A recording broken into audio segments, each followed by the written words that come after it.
Good morning, family. What's going on? What's going on? It's been a minute. It's been a minute since I went live this early in the morning.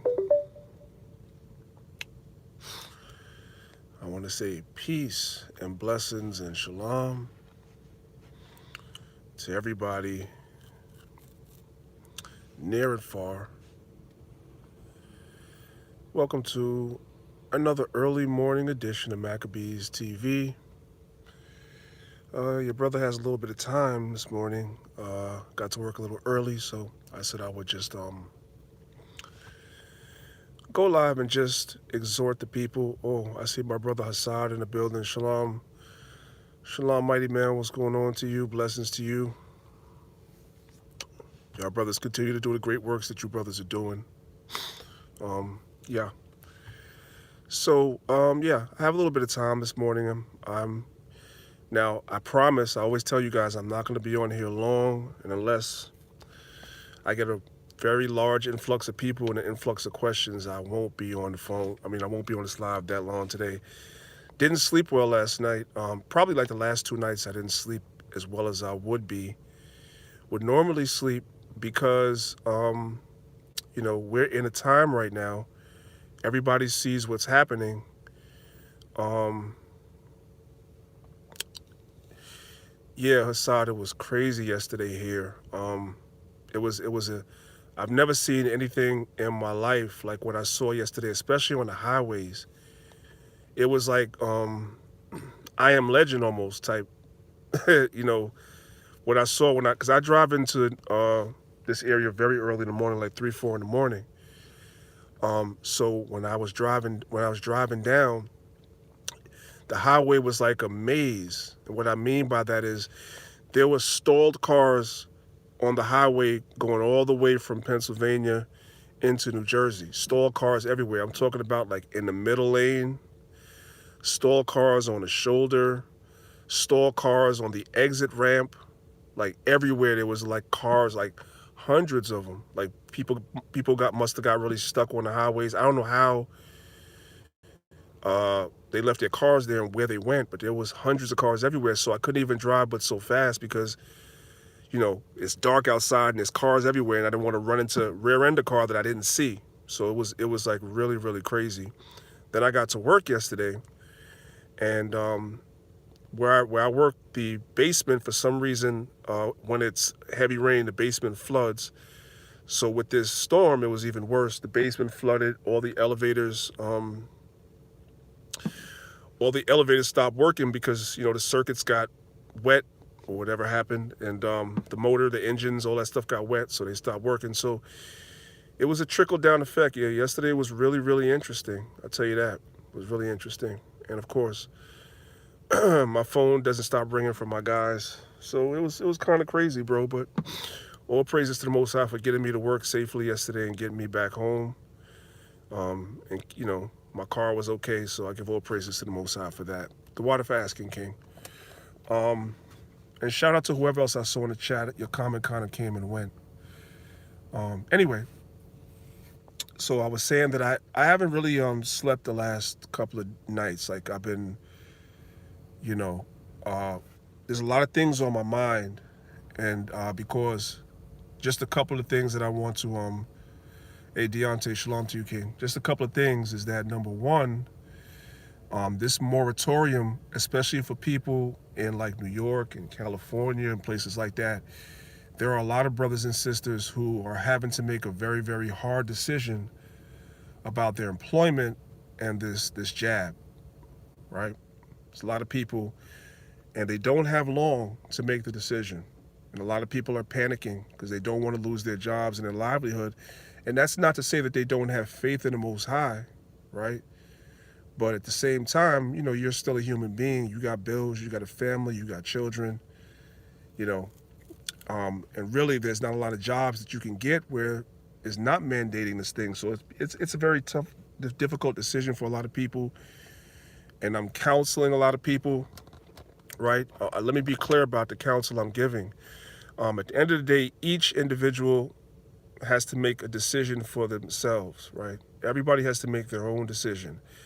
I can tell you what I think as somebody that's counseling you, and I can give you the reasons why I think how I think. But the decision is yours, ultimately.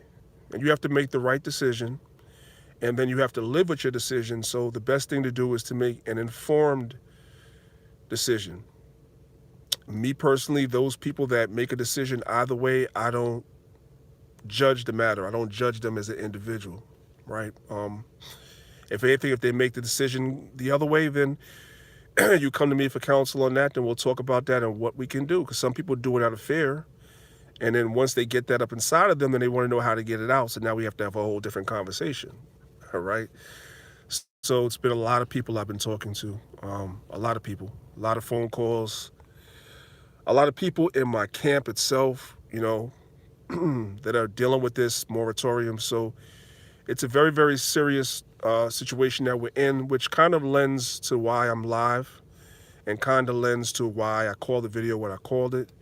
My advice to brothers and sisters in these perilous times that we're in, these tough times that we're in, is we need to increase fasting and prayer. Now, we know the Day of Atonement is approaching, right?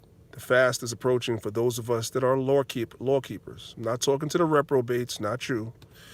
But those of us that are law keepers, the fast is approaching, okay? And we need to take the fast seriously. But to be quite honest, with everything that's been going on in the world, if this is the only fast that you've done since last year's fast, that is shameful. Fasting and prayer should become a regular routine for all of us. So as I speak to you, brothers and sisters, I'm talking to myself too, right? Fasting, first of all, for spiritual reasons, obviously, right? But also learning sometimes to forego eating as much as many of us do, right? Because as we can see, unless you're blind, is that slowly but surely a food shortage is coming in, which is Bible prophecy. We know about that, right? We know about these things. The Bible prophesies these things to come. So can you go without eating for a day or two? Will it kill you? If you were only able to drink liquids and water for 2 days, would it kill you, right? Also, fasting gives your organs a chance to rest. One of the reasons why many times we wake up in the morning after sleeping like 6 and 7 hours and we're still tired is because our organs spent the entire night digesting the food that we ate very late. It's taking a toll on our organs, which is why sometimes fasting is good for that. So fasting has a multiplicity of benefits, but the number one benefit, of course, is the spiritual aspect, right? Christ spoke to the apostles, and I believe it was Matthew, the 9th chapter, about fasting. It was very important, and how important it would be once he left them. And they would begin to go through their own tribulations and tests and trials, how fasting became very important. And you can read about that, the disciples and so forth, fasting more as you transition into the book of Acts after Christ left them. You start seeing them, because when Yahushua Christ was with them, they were not fasting. But you read a lot about them fasting and praying a lot more in the book of Acts. Once he was gone and they began to go through their trials and tribulations, they started fasting more. Brothers and sisters, if you're in the building, hit the like button.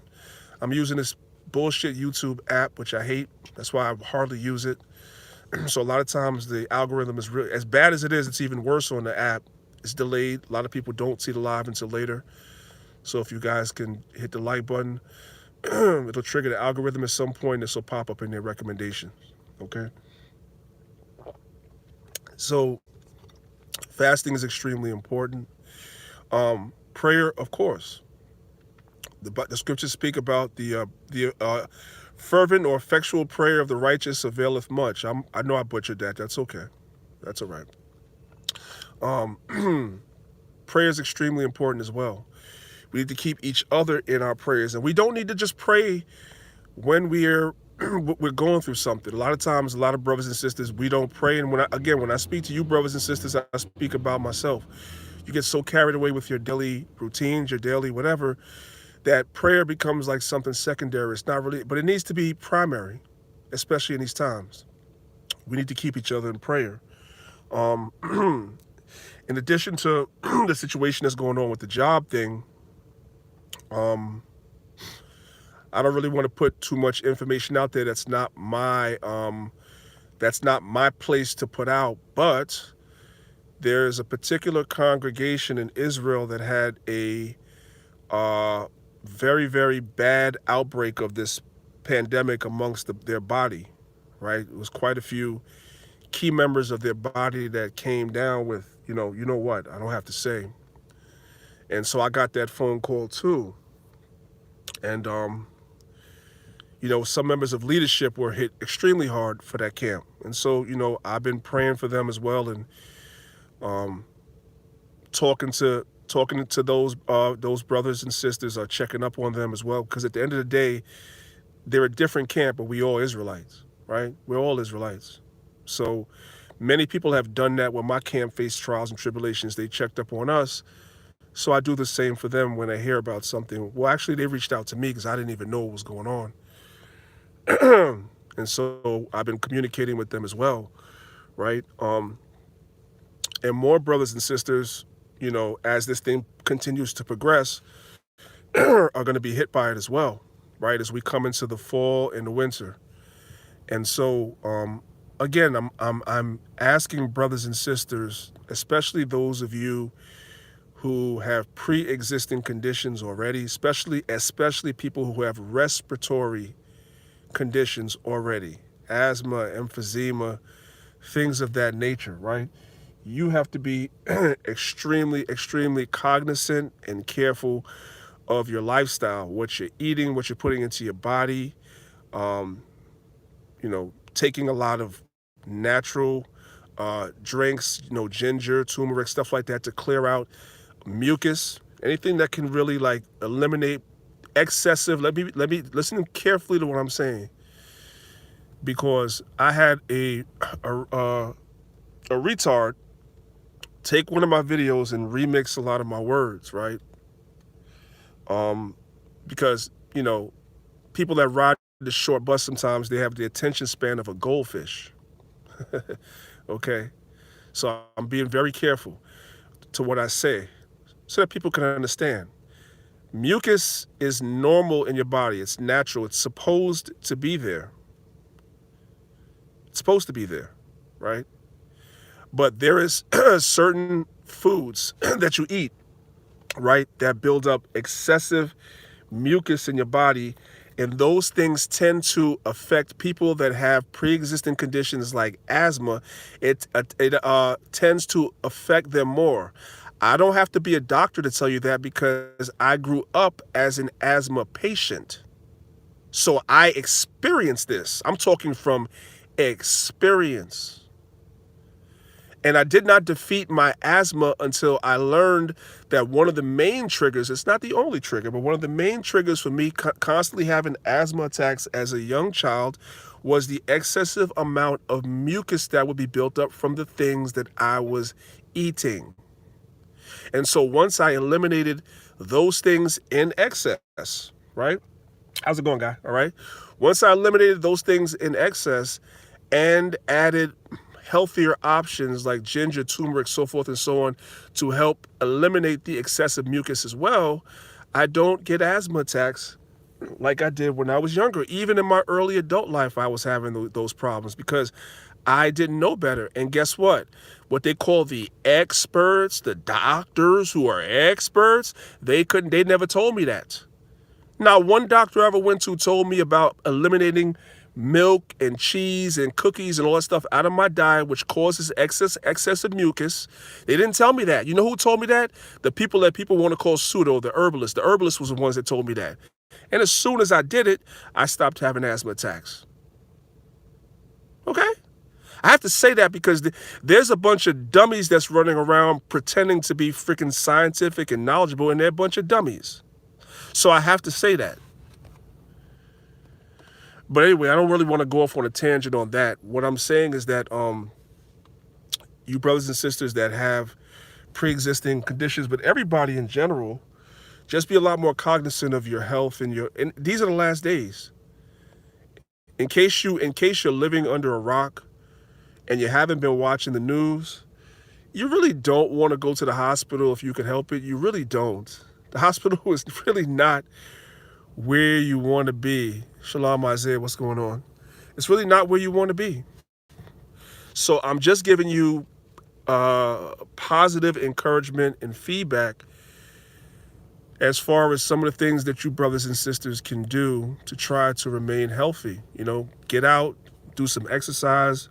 Um, if you could walk to the store instead of driving all the time, or whatever you can do, right? When I used to be a personal trainer back in the days, I think I've told you guys this story before. When I used to be a personal trainer back in the days, when my clients would come in, the first thing that I would do before you do what's called an assessment. So when somebody joins a gym, they usually get, as a courtesy for joining the gym, they usually get 2 free personal training sessions. At least the gym I used to work for. I used to work for a gym called Bally's Total Fitness. Some of y'all may have heard of it before. It was a big chain of gyms that was in the 90s. It was eventually bought out by 24 Hour Fitness. But I used to work for Bally's when they were Bally's as a personal trainer. And when you signed up for the gym, you got 2 free sessions, right? You got a session and a follow-up session with a trainer. Now, some trainers they also moonlight as nutritionists as well, right? They study nutrition, stuff like that. And so when my clients would come in, I would ask them a myriad of questions, to find out about their health, and any injuries they may have, because whatever exercise I'm going to give them, right, it has to be effective for them. But also, if you have injuries, have to work around it. If you have a shoulder injury or arm injury or a knee injury or something like that, right, I can't give you the same exercises I would give somebody else. So I have to ask you those questions. And in addition, what I would do is I would tell my client that on our follow-up session, right, the second free session, I would want them to bring me a list of, when they went food shopping, everything that they brought, right? And then I would make them a mirror list of what they could replace some of the foods on their list that they brought with that are healthier options. For instance, I'm pretty sure everybody knows rice in excess is no good for you, right? It's no good for you in excess, too much of it. So one of the most popular foods that's a healthier option that you can replace rice with is quinoa, right? Everybody knows that. Specifically red quinoa. If you eat red quinoa, you won't miss rice like that. You won't. So I would do things like that. There are a lot of healthier options that you can do. So just research these things, brothers and sisters, and try to, let's all just try to clean up our diets and our health and everything like that. Juice a lot more, add a lot of, basic ginger and things of that nature to your diets, so forth and so on. Apple cider vinegar, things of that nature, and try to stay away from these hospitals as much as you can, especially in the upcoming months, because, I'll go ahead and be a conspiracy theorist and say that I believe that a lot of people that go into these hospitals are going to be falsely diagnosed with COVID. I wasn't trying to say it, but I said it. And then it's all downhill from there in a lot of cases. You wind up on a ventilator, and Most High be with you. Some people come off the ventilator, but a lot of people don't. So, but back to, I'll pretty much round out the live stream with saying what I was saying at the beginning, is that we're in a time of fasting and prayer right now. Fasting should become a more regular habit for, I think, everybody. I know some congregations do a fasting as a congregation once a month. I know some individuals fast once a week. I know people that fast once a week, right? For whatever reason. I know some people that fast every Sabbath, right? That's what they do. So there's different ways of doing it. Of course, the Day of Atonement is coming up. Like, for instance, I'll give you guys an example, if I could, real quick, right? When Passover came in this year, I kept leaven out. Now, you got to take the leaven out of your diet for 7 days, according to the scriptures. I kept leaven out of my diet for about 4 months before I finally broke and ate something that had leaven in it. I mean, like straight up and down, like bread or something like that. I went like 4 months And well, I already told you guys the story, but I'll tell it one more time real quick. So when I went to pass, so when COVID had hit, I said it twice, damn it. When it hit, you know, the gyms were closed and everything, and I wasn't training at home. I don't train, for me personally, training at home is not as intense as training in the gym because there are too many distractions around me. So I don't train as intense. So as a result of not training as intense, but continuing to eat the way that I was eating, right? I put on some weight during the first few months of the pandemic. So when I went to the Passover, of course, the captains and officers were, they had some jokes about how much weight I had put on, right? And so it's cool. When people say things, everything to me is a challenge. There's quite a few things that people have said to me, and I never get emotional or upset about it. I always take it as a challenge. Is that what you think? Okay, let's see if that's true. So in this particular case, I took all the jokes in good spirits, and the Passover came. We couldn't have leaven. I went 4 months without leaven, and my stomach went right back to being flat again, just like that, right before I broke. Why am I bringing that up? Because just because you have a Day of Atonement that's coming up, right, which is mandated according to the law, if you are a law keeper, if you are a reprobate, then this is not for you. But if you are a law keeper, we're mandated to keep the Day of Atonement. So let the Day of Atonement springboard you into a pattern of fasting. Maybe if you're strong enough, you could fast once a week. And it could be a different fast. It doesn't have to be a complete fast like the Day of Atonement. You can just go on a fruit fast once a week if that's your level of strength. Or you could pick a day once a week or twice a month, once every 2 weeks, where you just do a liquid fast, right? Exactly. Or a water fast, right? But the fact is to fast. Again, why to fast? Spiritual reasons first, of course, according to the scriptures. Secondly, give your organs a chance to rest, right? So there's a lot of benefits to doing it, right? Accustom yourself to not eating as the food shortages become more and more apparent, that you can go without eating for a day or two and not lose your mind. Because a lot of our people are going to be out in the streets when the shortages become more pronounced. They're going to be out in the streets losing their mind. You don't want to be out there losing yours with them because you are accustomed to going a day or two without eating. It's really not that serious, family. So use the Day of Atonement as a springboard. I intend, Lord allowed, to do the same thing I did for Passover and use the Day of Atonement as a springboard to fast at least once a week or once every 2 weeks, depending. I'm going to see how the Spirit leads, but I'm not going to let the opportunity go.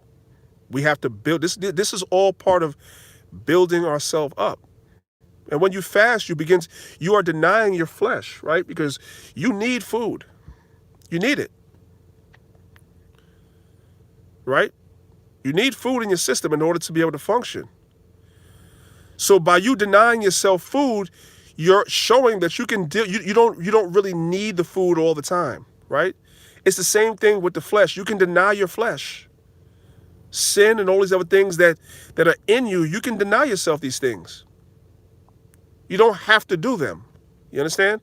But that's for another day, another time. Another holy day that's coming up, and now I'm starting to say land my plane like I do on Clubhouse. And I'll end off with this last piece right here. Another holy day that's fast and rapidly approaching is Tabernacles. And I was talking on Clubhouse recently to a group of people in a room, and I was telling the brothers, but especially the sisters, that you can see the handwriting on the wall unless you're blind. If you're spiritual at all, you can see the handwriting on the wall of what's happening. Okay? And if for some reason you were to have to pick up and go, right? Like I'm listening, I'm in a room with people and they're talking about how they have if something goes wrong, the congregation knows where to meet and they all can be together, and go where they have to go and whatever. I'll just put it in those type of terms. But then I had to say to them, I'm like, okay, that sounds good. But once you guys start going where you got to go, when you start, nighttime comes in, and do you know how to pitch a tent? Never pitched a tent before? Okay. Have you ever built a fire without matches before? No? But y'all gonna meet up and go someplace in the woods somewhere. You don't know how to pitch a tent, and you don't know how to build a fire. Y'all gonna be finished. You do realize you're gonna be finished, right? It's funny, but it's not funny. Because a lot of us come from the city, including me. So I was encouraging brothers and sisters that Tabernacles is coming. If you have never been camping before, and you are a part of a congregation, this should be the year that you go. Even if it's for a couple of days, even if you can't do all 7, rehearse the righteous acts, okay, and do a couple of days. If you are not a part of a congregation, but you might be friendly with some brothers and sisters that are in congregations, see if you could tag along with that congregation if they're going camping this year. And when you go out there, get your hands dirty, brothers and sisters. Learn how to pitch your own tent. Learn how to build a fire, and learn how to survive outdoors. Because that information may become vital to you really soon. The Bible says that some of us are going to be pilgrims, right? It's wonderful to read it, but what's going to happen when it actually happens? You're just going to face it. You're just going to face Jerusalem and ask the Most High to stretch his long black arm out the sky with a magic wand to protect you. Yes, the Lord can protect you. Yes, the Lord can do a miracle. But how about you have some wisdom and knowledge on how to survive, so that way the Most High doesn't have to do the Shazam, huh? That's what the Christians be waiting for. It's the same thing. It's the same thing with anything, man. A lot of times our people, the Most High will provide you with wisdom and knowledge and information on how to do something. And rather than you apply yourself to learning that thing, you want the Most High to just stretch his long black arm out the sky and do a miracle, when the miracle is the Most High presenting you with the information you needed. I just said it, and I'll say it again right here. The reason why I don't suffer from asthma like I did as a child is not because Pastor Porkchop put his hands on me and said, "Hallelujah." Nope, that's not what did it. Nope. That's not what did it. It wasn't a Shazam moment. It wasn't. You know how I was able to defeat asthma? By the Most High putting somebody in my path that told me, put the daggone cookies and the cheese and the dairy down. Put it down. And pick up some daggone green leafy vegetables and eat that. That was the miracle. That was it. That was it. And it was a miracle. See? It's the same thing. The Most High sometimes will put information right in your path to see what you're going to do with it. So we're in that time now. Be cognizant of your health, brothers and sisters. Stay out of these hospitals as much as you can, away from them. All right? Do whatever you can. If you start feeling like you're coming down with some certain symptoms, for you know what? Do your research and see what it is that you guys can do. All right? Do what it is for you, brothers and sisters, to see what you can do to optimize your immune system. So your immune system is functioning optimally. There's a lot of information out here, brothers and sisters. Y'all know my brother Patrick Dells has 1 million videos on YouTube that you brothers and sisters can apply yourselves to sit down. Those videos are no longer a lot of times than 10 or 15 minutes. You sit down, apply yourself to the things that he's saying, and do them. When Tabernacles comes around, go camping for a couple of days and learn how to do these things and be self-sufficient. Remember, and I'll end it right here. Remember, what does the Bible tell us in Romans 15 verse 4? It says the things that are written aforetime is for our learning. So when I go back and I read in the Bible, in the book of Exodus, when we left Egypt and we were in the wilderness, The Israelites complained about all the luxuries and the wonderful foods and everything else that they had in Egypt. They complained about it in the wilderness because they didn't have all that opulence and abundance and everything while they were in the wilderness. So what did they do? They began to rebel against Moses. Well, the Bible tells us in Ezekiel chapter 20 that we are going to be taken out of this modern day Egypt, and we're going to be brought into the wilderness again. And there are going to be some people, just like during the time of Moses, that's going to rebel then too. Now, the Bible doesn't say it, but I can see in the spirit some of the people that's going to rebel are going to rebel for the very same reason why they rebelled when we left Egypt. Because you're not used to being outside. We're in the elements now. We're in the wilderness. You ain't got the food that you was eating in America. You ain't got the comforts of home. You never been camping. You don't know how to pitch a tent. You don't know how to build a fire. It's cold. It's hot. It's dark. It's this, it's that. Go camping for tabernacles and learn to deal with this stuff, brothers and sisters. All right? This is your brother, Priest Dan. Before I get out of here, I appreciate you, brothers and sisters, hitting the like button. Shout out to whoever's in here. I can't really see the comments. Anybody have anything that they want me to speak on real quick before I get out of here? Because if not, I'll be more than happy to end the live. So if there's something you guys want me to talk about, put it in the chat quickly, or I'm going to sign off.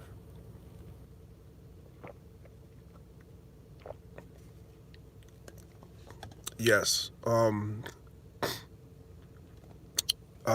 Michael Johnson, that's correct. That's correct. Somebody asked me about the academy. Okay, yes. So, Yabatazah, Shalom King. I see you. Blessings to you, bro.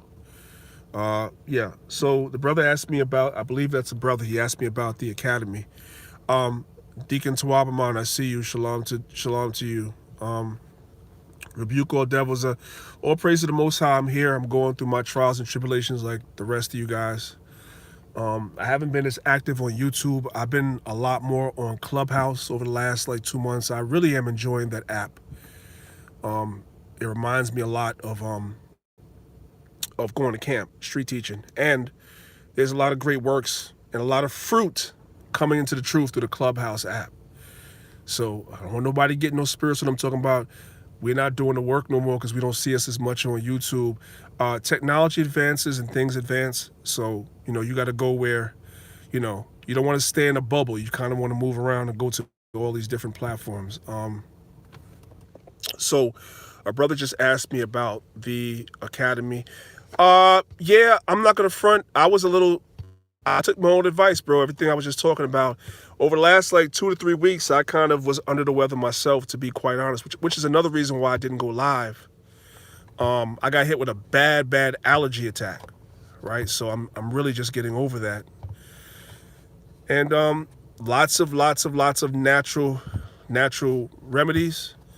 And I'm coming back to myself now. So, the volume of videos will pick back up. Real quick, 2 things. The brother asked me about the academy, right? So the academy, the New Lines of Israel Academy, is tentatively supposed to start October the 3rd. Okay. This is going to be probably even a bigger academy than I had last time, from the amount of people that have asked me to be a part of it, right? I also get hit up from people that are part of other camps. Now, the academy I do is for people that, want to be a part of, the Lines of Israel congregation, right? They've been watching and the Spirit leads them now that they're ready to fellowship and be. And that's not a slight to anybody that doesn't want to do it. Because you guys don't see me advertising or recruiting it. I just simply say, this is what we're doing. And people have reached out and said they're ready to learn. They're ready to fellowship and they want some structure in their learning. So they want to come in and do that. Shout out to the first class.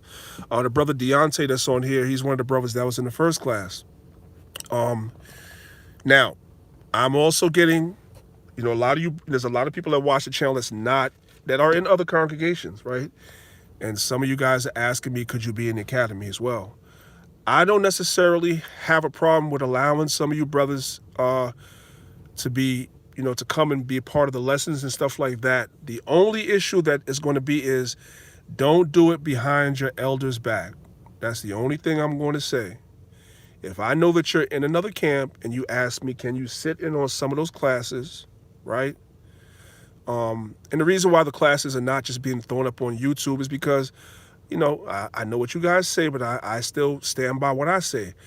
A lot of Israelites have the attention span of a goldfish. If I said, these academies are 4 hours long. If I was to do a 4-hour class on YouTube, and let's say it was 200 of y'all on a live at the beginning, by the time I reach hour number 3, it'll be down to like maybe 70 people. So the people that's coming into the academy, I know that they're serious. If you are part of another camp and another congregation, and you want to sit in the classes, just get the green light from your elder.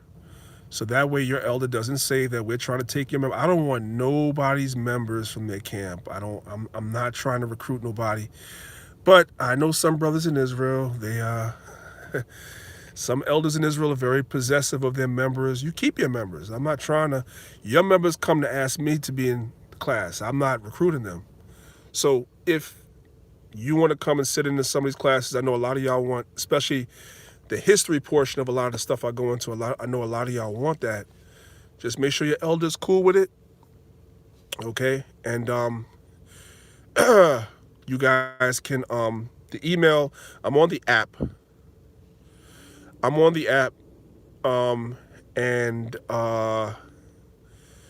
So the email is not showing like when I go live. The email is joinLOI149. If anybody wants to put it in the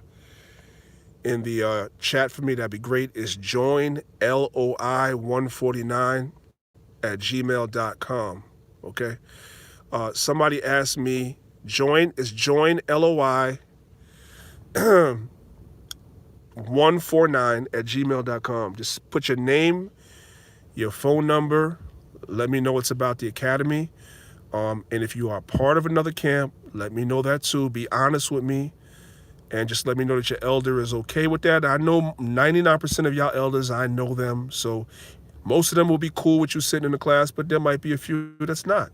So just, out of respect for your leader or whatever, just do that. Okay, somebody asked me, will I be putting the academy lessons on Patreon? As a matter of fact, you know what? That is a great idea. That is a great idea. And I haven't really gave my patrons a lot of content over the last couple of weeks because I've been under the weather. That is a great idea. I think I'll be putting the academy lessons on Patreon. I think that's a great idea. Thank you for that. I appreciate that. Somebody asked me about young Pharaoh. Well, this is what I'm going to say about young Pharaoh and Polite. Somebody just, Anonymous Hebrew, unfortunately, whatever you posted, right, because I'm on the app, them joints be disappearing, so I didn't see your comment, so you might have to type that in again. I was looking away. Somebody asked me about young Pharaoh.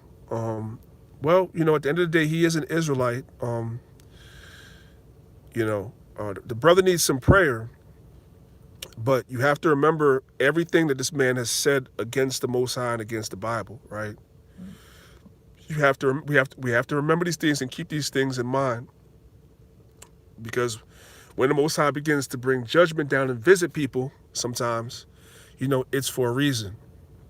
And he has been an open enemy of the Most High and of this Bible, right? So judgment is coming down, right? So you can definitely pray for the Most High to have mercy on that brother's spirit if it be in his divine will. But judgment is beginning to come down. Okay? Okay. Anonymous Hebrew, you can email me at the same email, joinLOI149. Because if I give you my other email, I ain't going to hold you. There's hundreds of emails in there, and I don't check that shit sometimes. But the Join LOI email, I have to check that because there's new people in there. So joinLOI149@gmail.com. And just say, just put in the subject matter that you want to talk to me about something outside the academy, and put your phone number, and I'll get back to you. Let's see, what was I saying? Yeah, so he's an enemy of the Most High, so the Most High is beginning to judge him. So it is what it is, you know. Polite has been an enemy of the Most High. Whether or not he's actually an Israelite is questionable. But he's been an enemy of the Most High. And so the Most High is judging. The Most High is judging a lot of people that have come against this Bible. A lot. Over the years. All these people that have been giving us problems and talking shit about the Most High, about the Bible, about the Torah, about us as individuals. The Most High is beginning to bring judgment down on a lot of these people. So we just have to stand aside and allow the Most High to do his thing. Sister Rita, I appreciate you, man. I appreciate those kind words, you know. I appreciate those kind words, and I definitely will pass them on.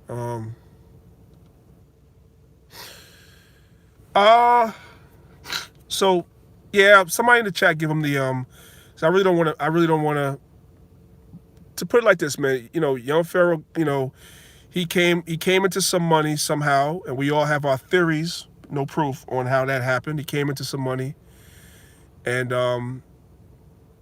in the midst of him coming into some money, his behavior began to change, right? He starts smoking marijuana openly, which is something he wasn't doing before. He starts taking mushrooms, which is something he wasn't doing before. His children's mother says he's doing harder drugs than that, but we don't have any proof. And he's unraveling in front of us, man. He's suicidal. He's putting hits out on people openly online. You know what the young people call putting a bag on somebody's head, right? Where, you know, somebody and you are enemies, so you'll say you'll pay $50,000 if somebody will harm somebody else. He's doing this stuff openly online, man. His relationship with both of his children's mother is unraveling in front of everybody. The black woman used to be God. Now every other word out of his mouth when he talks about a black woman is the bitch word. So he's unraveling right in front of our eyes. And part of that is because of every evil thing he's ever said against the Most High and our way of life and our tradition, right? And the same thing is happening to Polite as well and others. The Most High is bringing them down right in front of our eyes. You can't throw rocks and live in a glass house. These guys have all lived in a glass house, and it was only a matter of time before the Most High began to visit these people. It was only a matter of time, all right? I don't know if anybody else asked any questions. I think your Yabatazar was you that asked me something about what day. So I do the academies on Sundays. That's the only day I'm able to do it. So the academy usually is from 2 to 6, because after that I have a camp conference call. The academy would have started up this month, but because of the day Tabernacles is coming, we're going camping in the mountains of Pennsylvania. Our camp is going camping, so after that is when I'm going to start the academy. I see my brother Mighty Hebrew in the building. Shalom to you, King. Most High bless. Brother Mighty Hebrew is over there in Tanzania, you know, spreading the word about this Israelite way of life, teaching, doing a great work. So continue doing what you're doing, King. Good to see you. Blessings to you and your family. All right, family. Anybody else before I go? Anybody else?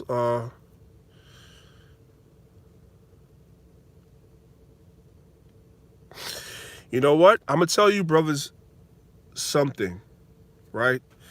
This is theoretical, so I'm perfectly okay if I'm wrong about this. I'm just referring to what the brother Rebuke just said. He said he thinks that they really are Egyptians. That is possible, but when you go to this is one of the things I taught in the academy, and this is theoretical.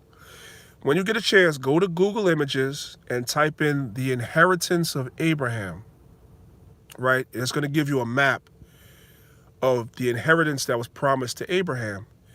And you guys are going to notice that the inheritance that was promised to Abraham is a very vast swath of land that goes into Saudi Arabia and of course the Levant, and it spreads over into certain portions of what is known as Lower Egypt as well, right? Certain parts of Egypt is part of Abraham's inheritance.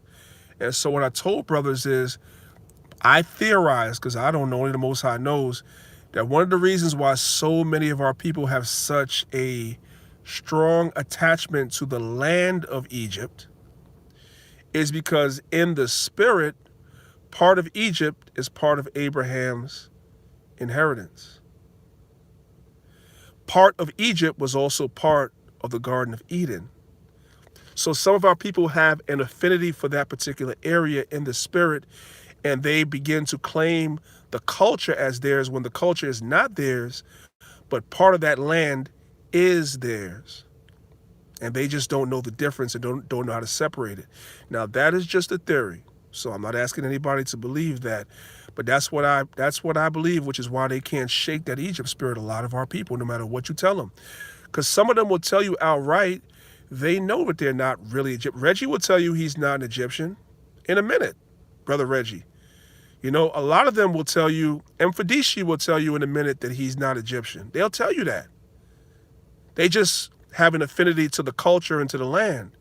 And I theorize that's because part of that land is ours anyway. And it's going to be returned to us when we get our kingdom. So that's just a theory, but your theory could be right too. Polite could actually, but Polite look like a damn, well, you know what? All right, forget it. What else y'all want to talk about before I go? Anything else? Anything else? If you guys are on Clubhouse, follow me at Priest Danyaahla, right? The @ Priest Danyaahla on Clubhouse.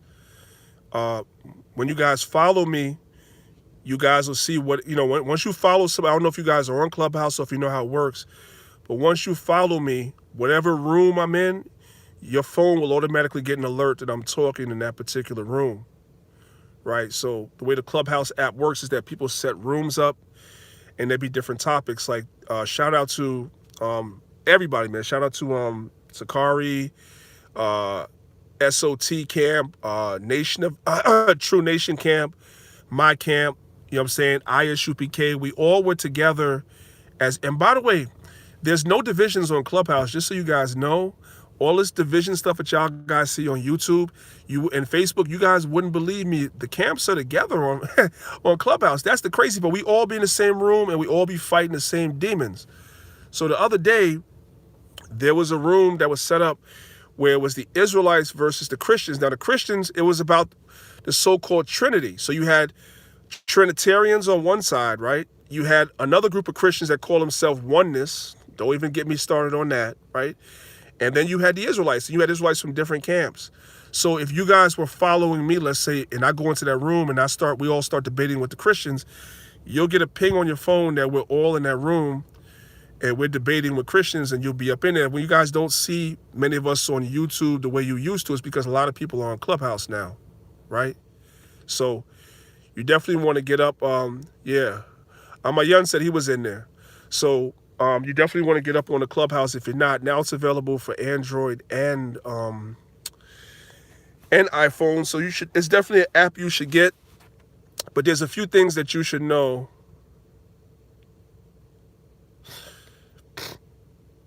Okay, Michael Johnson, I don't know what you're talking about. I partially saw your comment saying something about the golden calf, worshiping the golden calf, and I agree with that. But now the stuff you're talking about Yahushua being the golden calf, I don't know about that. Why don't you do this, brother? Why don't you do this? Why don't you make a video on your YouTube page about Yahushua being the golden calf, and I will watch the video, and then I'll give you my feedback and critique on it. But let me see what your premise is. Let's see how you put that together. Let's see how you put that together. Okay. Yeah. So and let me know when you make it the next time I go live. Let me know it's there, and I'll go check it out.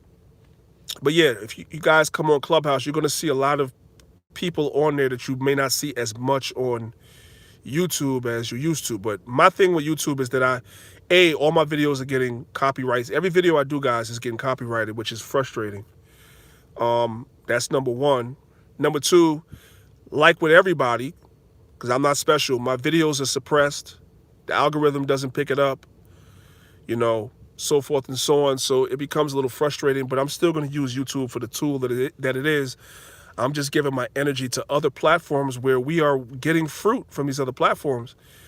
You just have to come to Clubhouse with a certain mentality, and that mentality is the Christians on Clubhouse are toxic. Okay, they're disrespectful. Many of them. They're they speak evil of Israel and everything like that. They throw a lot of straw man arguments towards you. They make a lot of ad hom attacks towards you, meaning attacking you personally, because they can't attack the doctrine. You just have to be the bigger person. Realize that there might be a room of 300 people in there, many of them not knowing which side is telling the truth. You stick to the scriptures and let them do the ad hominem attacks and the straw man attacks and everything. You stick to the scriptures, and you'll be surprised how many people will hit you up in the back and be like, yo, I want to learn more. Because that's what's happening. All right. Every app, every website that they create, the Israelites take it over. We took over Facebook. We took over YouTube. And now we're taking over Clubhouse. So if you're not on it, download the Clubhouse app. Jump on it. When you jump on the Clubhouse app, just look me up at Priest Danyaahla. Follow me from there. If you don't know where to go, because when you first sign up, you may not know where to go. Just follow me, and you guys will see what rooms I'm in and what groups I'm in and stuff like that. And then you just join those same groups, and you'll be right in the mix. And trust me, you guys will enjoy yourself, and you'll learn. I have a lot of members from my camp on Clubhouse, because I be telling them, I'm like, this is where you guys are going to see whether or not what I've been teaching you is right or wrong. Because the Christians are going to come, and we're going to see if the doctrine stands up. That's the key. All right? All right, so looks like you guys are not saying much, which is my perfect opportunity to get out of here. Yeah. All right. Well, I say peace and blessings to everybody. And just remember the name of the video, because we kind of deviated a lot from what we're talking about. Let's get into more fasting and prayer. Use the Day of Atonement as a springboard to do more fasting in the future, brothers and sisters. To do more praying. Make sure that you're praying to the Most High as many times as you can.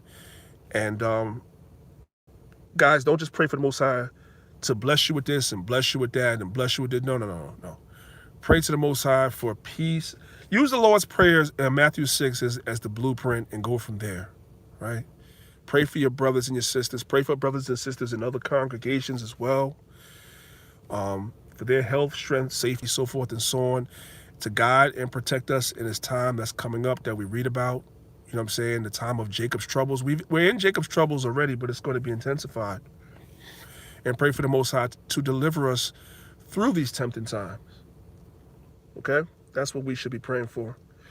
With that, it's your brother Priest Danyaahla, representing Lions of Israel, Maccabeestv. And thank you, brothers and sisters, for watching. And thank y'all for hitting the like button so the algorithm could bring more people in.